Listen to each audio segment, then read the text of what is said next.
Beneath the ordinary world lies a veil, and behind it, the voices of the lost still whisper. We are your guides into the shadows, where true crime meets the paranormal. From chilling crimes to haunted histories, we uncover the stories that refuse to rest. This is Veil of Echoes.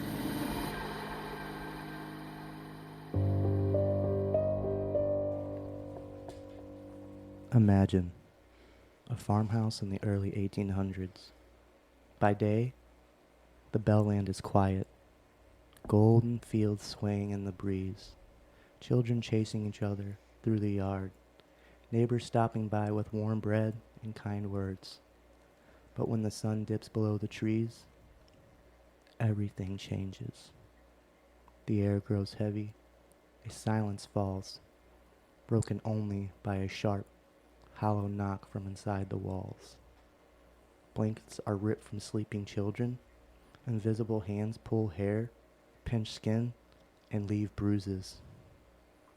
And then, voices. Not human, not kind. Whispers, slithering through the dark, mocking scripture, laughing in the family's prayers. A woman's voice rises above them all, shrill and merciless, promising death for John Bell. The terror spreads beyond the Bell family. Neighbors come to witness it. Ministers pray in vain. Even President Andrew Jackson rides to the Bell farm to see it for himself. But after just one night, he flees, swearing he'd rather face the entire British Army than the Witch of Tennessee. This is the legend of the Bell Witch. Welcome to Veil of Echoes, where true crime collides with the paranormal, and the past refuses to rest. We're your hosts. I'm Lindsay. I'm Zach. And I'm Bria. This is where we tell the stories of history's darkest crimes and the strange energies that linger long after.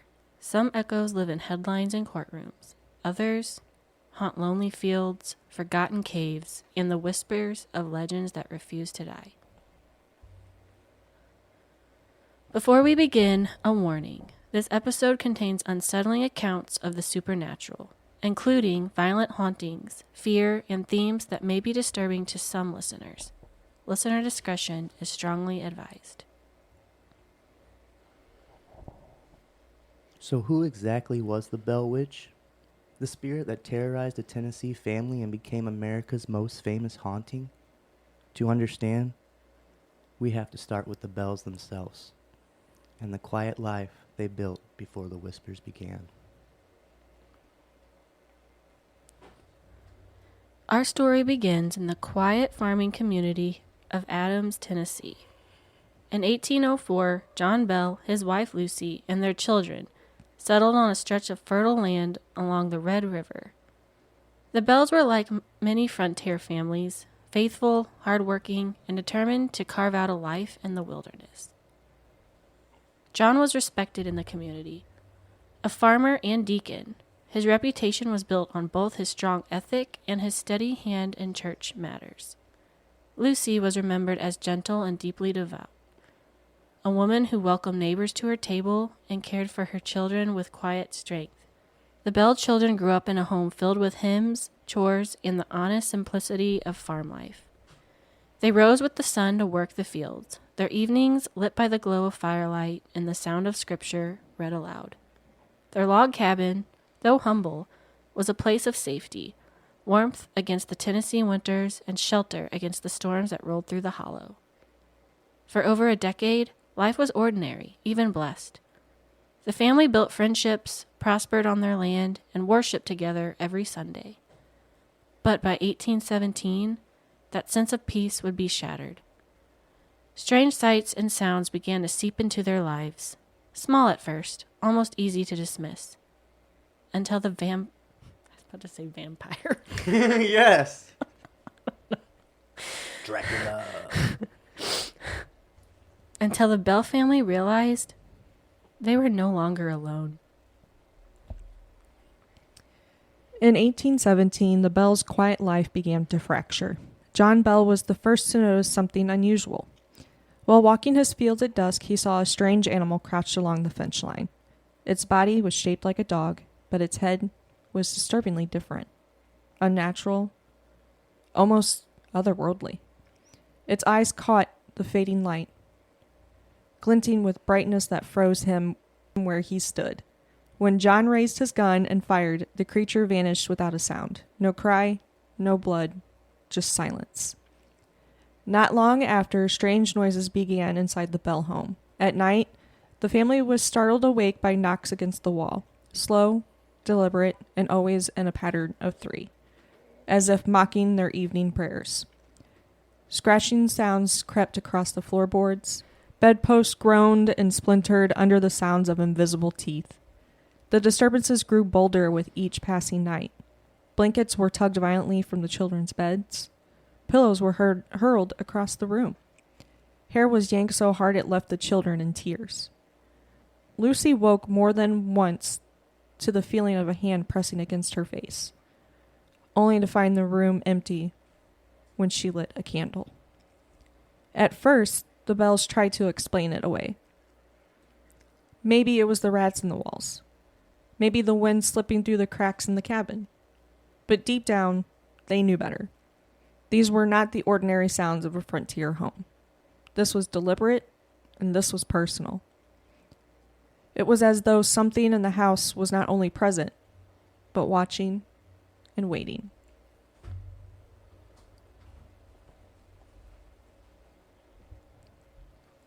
As the months passed, the disturbances inside the Bell home grew stronger. What began as knocks and scratches soon gave way to something far more chilling. Voices.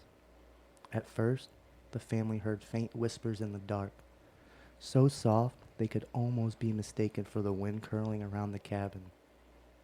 But the whispers grew louder, sharper, until the words were unmistakable. The voice mocked their prayers. It repeated scripture in a warped, sing-song tone. It hummed old hymns at night, twisting them into jeers. And then came the laughter, low, rasping, and cruel, echoing from the very walls. What made it worse was that the voice wasn't always the same. Sometimes it was hoarse, ragged whisper. Other times, clear as day, a woman's voice, shrill and commanding.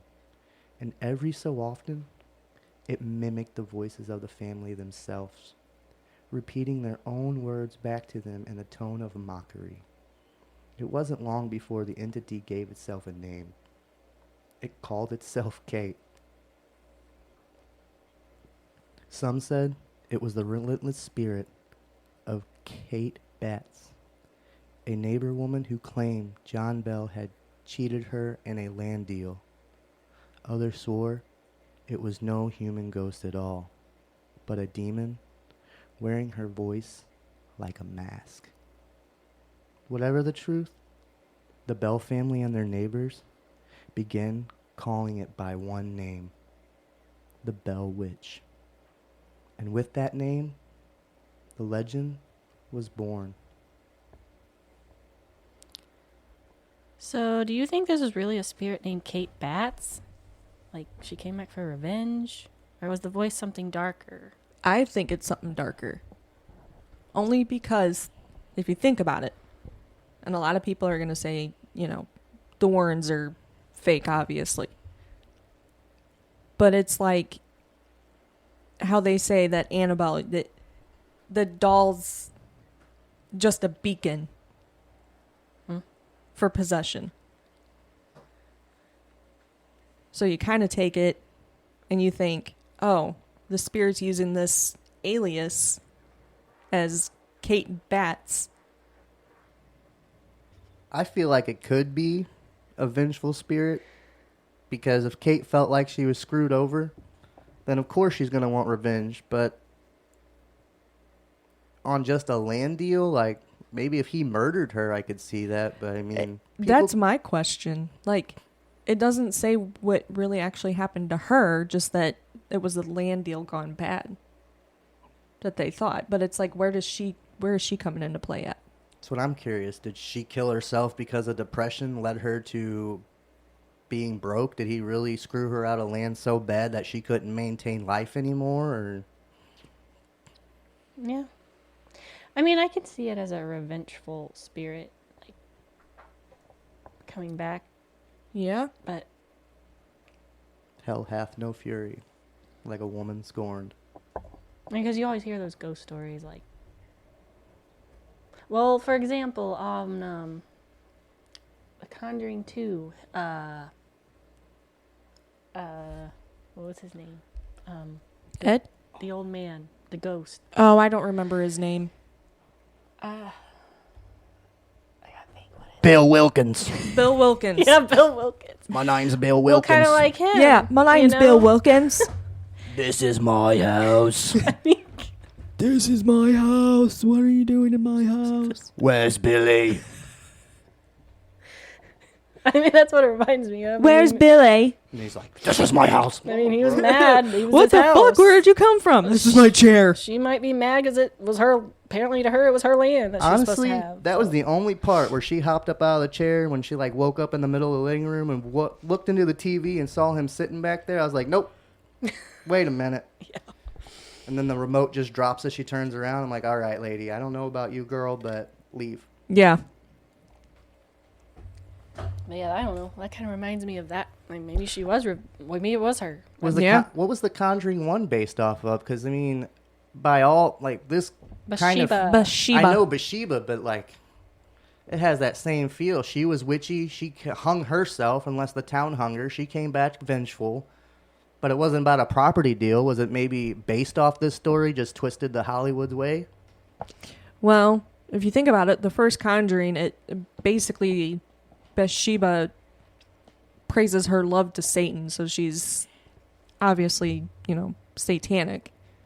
So that's where she professed her love to Satan and killed herself and killed her child. I mean, I guess it does kind of have the same vibes, but Yeah. That's what I was feeling as you were reading some of those parts. I was like, that reminds me of... I don't recall her mocking or mimicking their voices at all, but the hair pulling, the pinching, the bruises.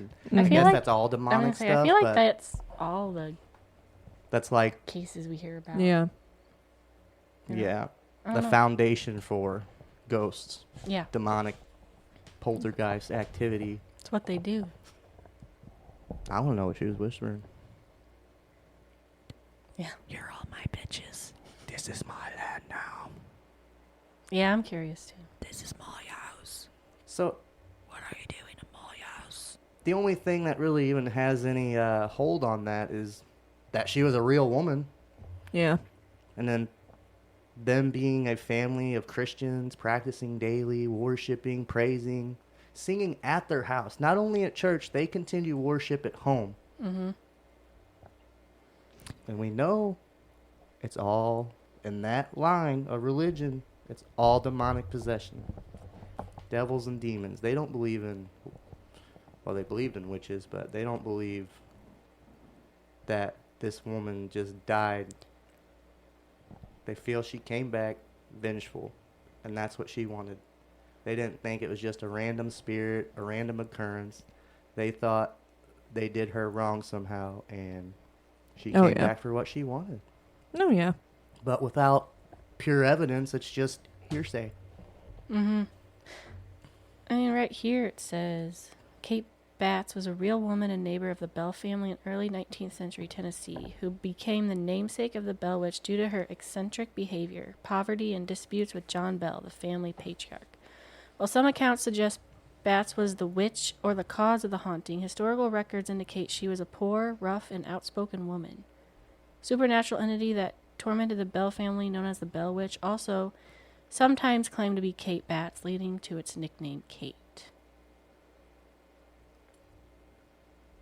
So, Well, I mean, he wanted to give himself a name. Why not give it Kate? yeah, I guess it just makes sense because they were fighting or had some sort of argument before her death. Yeah. Did it say who gave her that name and started calling the ghost by that, or they just came to a conclusion and they thought it was her as a family or something? I think they just thought it was her because they had an out, like a I don't know.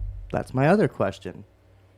Was she, if she was poor, then what was the property dispute about? Like, did she own property and he offered her money for it and didn't give her as much as she wanted? Or is that where she got screwed over? Or did she pay for not as much as she was getting? Like, That's a good question.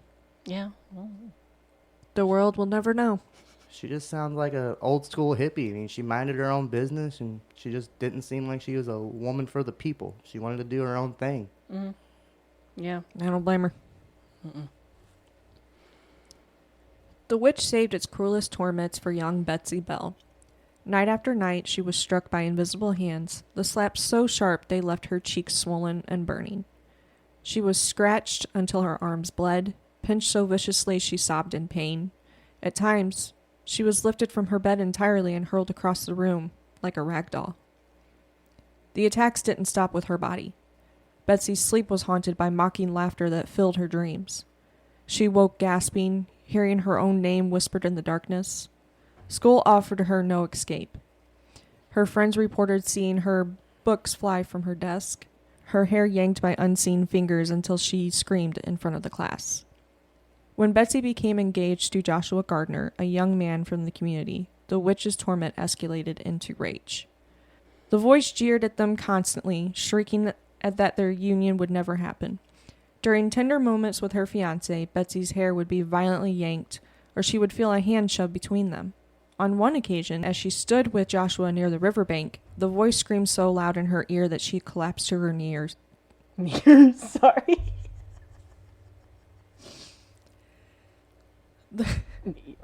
The voice screamed so loud in her ear that she collapsed to her knees in terror.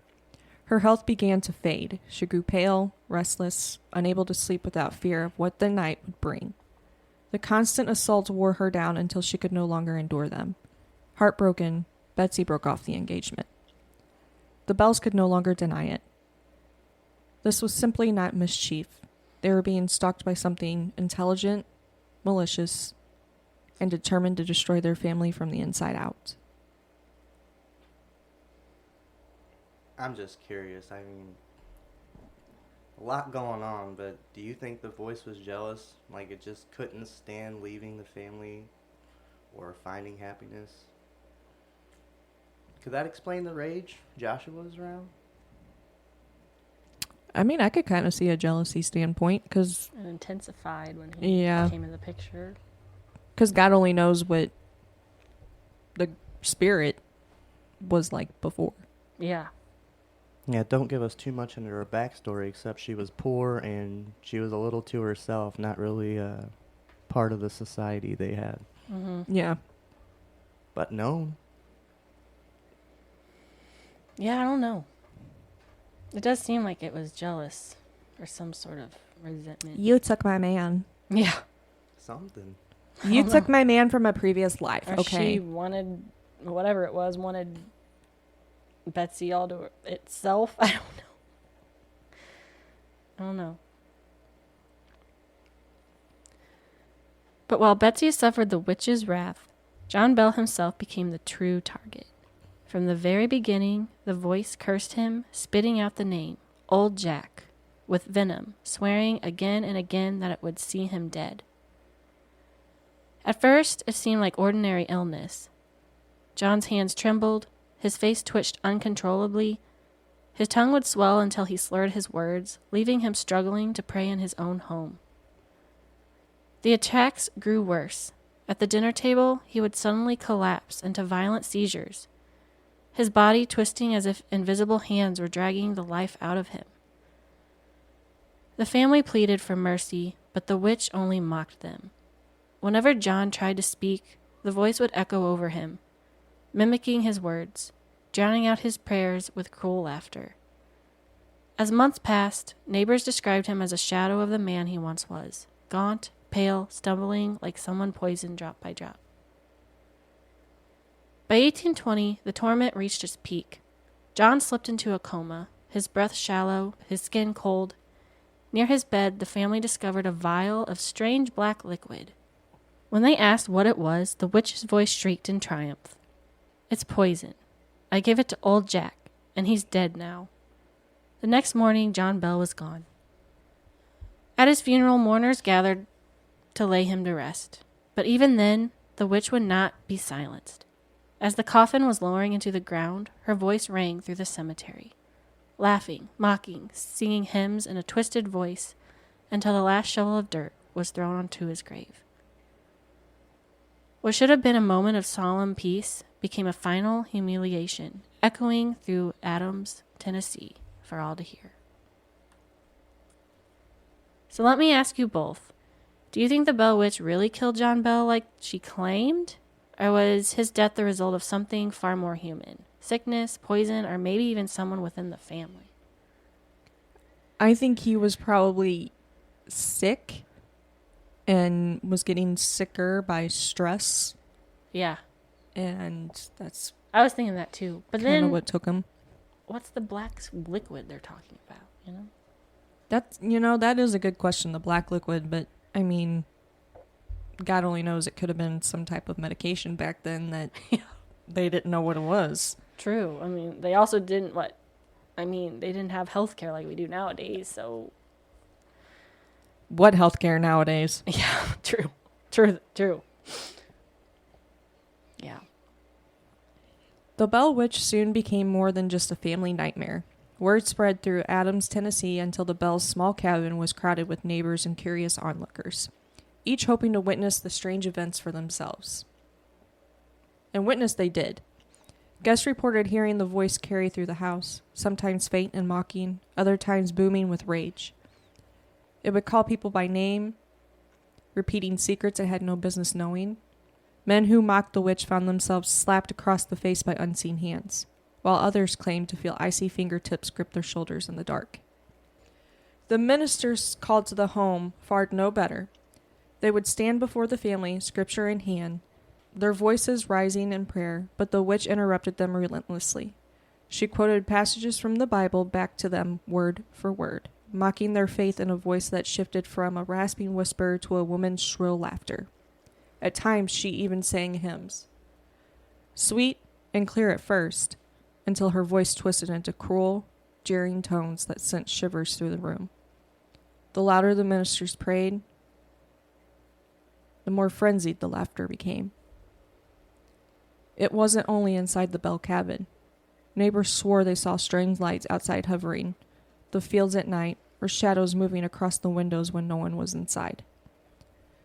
Visitors claimed to feel sudden gusts of wind indoors as though something invisible brushed past them. Horses tethered outside panicked without reason, bucking, snorting, and refusing to move forward, as though they sensed what the human eye could not.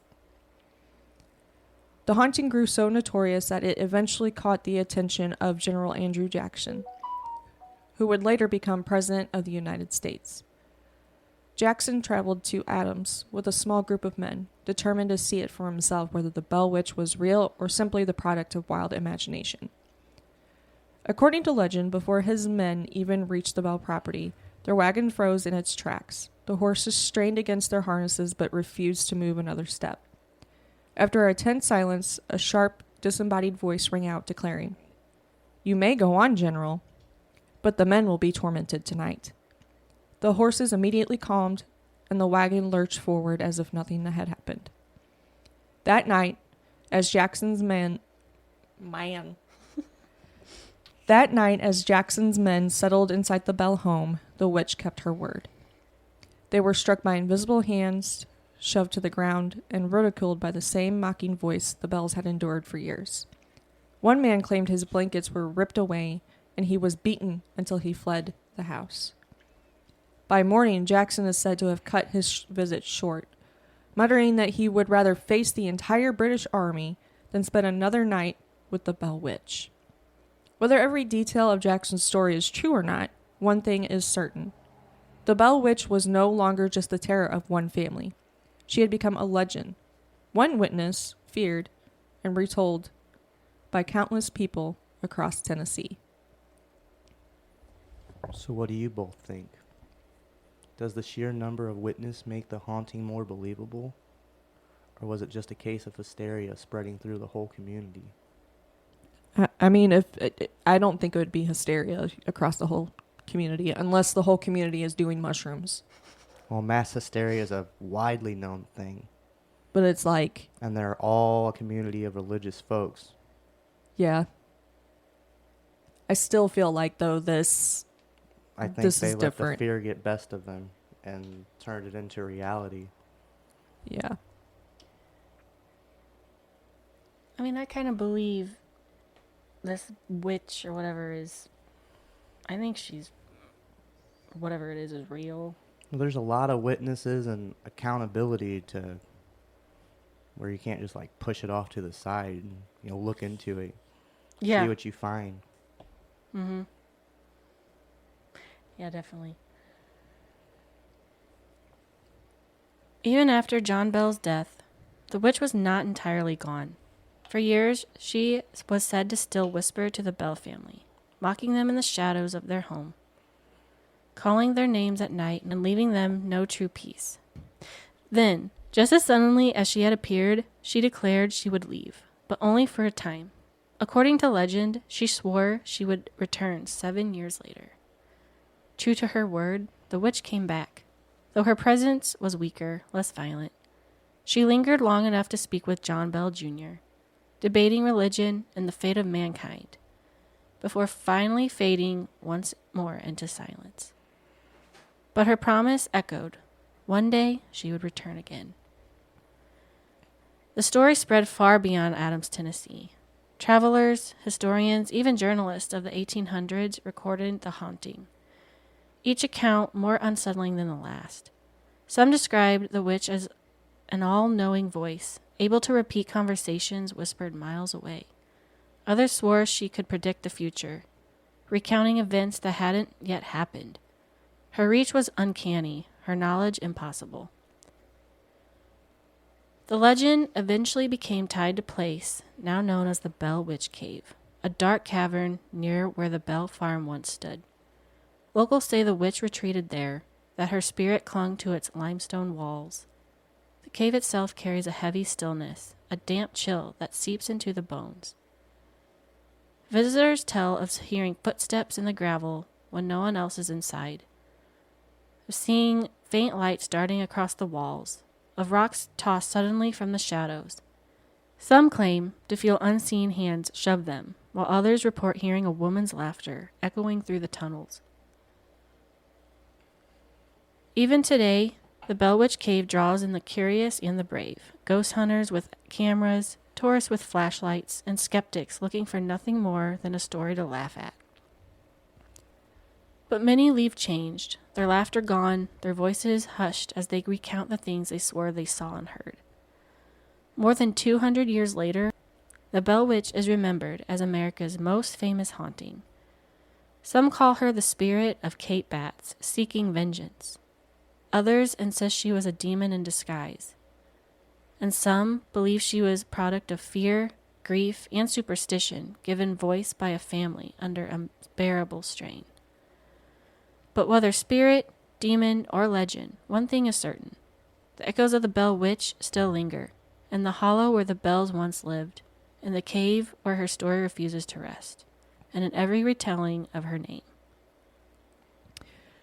So what do you guys think? Is the Bell Witch still out there in some form? Do those whispers, shadows people claim to experience prove anything that she was actually there or that she ever actually left? Or is it just the power of a story carried through generations? I can see both. I can see both. Because, I mean, having, like the Bell Witch Cave, you're able to go visit it and stuff. I mean, that helps. Yeah. Bring it back to, like her story and everything. Oh, yeah. I mean, Another Freddy Krueger thing. The more you talk about her, the more she'll be remembered. yeah. I mean, I definitely think there's something spiritual there. Oh, yeah. I don't know by what. And it's probably another place that's just a beacon for bad happenings. Mm-hmm. The Bell Witch story didn't end in the 1800s. For more than 2 centuries, it's been retold, reimagined, and woven into the fabric of American folklore. In 1894, journalist Martin Van Buren Ingram published an authenticated history of the famous Bell Witch, the first major written account of the haunting. This book blended eyewitness testimonies, local legend, and dramatic storytelling, and it transformed what we had once known as a small-town terror into a story known across the South. To this day, much of what we know about the Bell Witch comes from Ingram's account.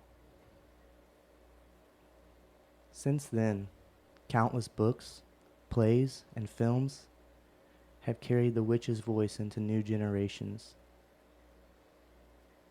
The 2005 movie An American Haunting dramatized the Bell Witch legend, portraying the torment of John and Betsy Bell in a grim detail. Independent films and documentaries have circled back to the story again and again, each one trying to capture the terror of an invisible force that mocked and destroyed a family. And while the Blair Witch Project isn't a direct retelling, many horror fans seen the Bell Witch as one of those strangest influences. Both story centers on a community haunted by whispers of a witch, a force that is never fully seen, and terror that thrives on what the imagination fills in. The concept, the idea, that what you can't see is often more frightening than what you can, is one of the Bell Witch's lasting contributions to horror. The Bell Witch has also become a tourist draw. The Bell Witch Cave in Adams, Tennessee is open to visitors, with tours running through the summer and fall. Guests tell hearing whispers in the dark, feeling sudden cold drafts, or even having small rocks tossed at them from the unseen hands. Some leave convinced the witch still lingers there, and her story alive in the earth itself. More than 200 years later, the Bell Witch remains a cultural touchstone. She's part of ghost stories, part historical mystery, and part cautionary tale about the power of belief. Whether you encounter her in a book, on a movie screen, or in the shadowy depths of a cave, the witch refuses to be forgotten. I really want to go there. I'm down. Adams, Tennessee. Yes. Not too bad, not too far. It's what, maybe a 5-6 hour It drive? is. Oh, Yeah. we've already looked this up. All right. I know. I know. Know what I'm doing next weekend? I want to go so bad. I think it'd be cool. I want to go in the cave. I want to know. I know. I just want to go explore in just a cave in general. Yeah, as long as it's not underground. Oh, I mean. I want to be like in a cave from like The Descent. Oh God, no. I want to see what them creatures are. Squaw, squaw. They give me nightmares. That's the best part. What do they call it? Spelunking. Spelunking. Yep. Spelunking. Yeah. Well, it's kind of like what they do with herpetologists when they go out to collect different type of snakes and lizards and stuff. It's called herping. Herping. Interesting. I haven't heard that one yet. Herping. Yeah, because if somebody's like, you want to go herping? I'm like, I don't want herpes. Exactly. That's what I'm saying. Here I am wanting to be a herpetologist, and it's like, Herpetologist. here we go. Now we gotta hear the herpes jokes. What do you do for a living? Herpes. Wait, what? Sorry. Not those kind of herpes. Yeah. I herped the reptiles. I The herped. fuck? Like, You do what with reptiles? What? No way. What? So, I was also thinking, do stories like the I can't talk. Do stories like the Blair Witch Project and American Haunting help keep the Bell Witch legend alive? Or do they twist it into something so fictional that the real history gets lost? No. I think that those movies have kept the legend alive. Oh, yeah, definitely. Yeah. Yeah. I want to watch that. What was it? American Haunting? Yeah. That I think I was we about to have say it. I think think so. we have it. that was in but- 2005 because that's a old scary movie. Because I remember watching Yeah. that when I was little. I kind of want to rewatch it. I want to rewatch The Blair Witch too again. That I one's- just need more that one's scary creepy. movies. Yes, I know. Spooky season is here. Spooky season, bitches. So what do we make of the Bell Witch? Was she really the restless spirit of Kate Batts, seeking revenge on John Bell? Or was it something darker? An entity feeding on fear, twisting scripture into weapons, and tormenting a family until it broke them apart? Historians and skeptics point to hysteria, superstition, even illness. Yet the sheer number of witnesses makes this haunting difficult to dismiss. Whatever it was, it left its mark, not just on the bells, but on American folklore itself.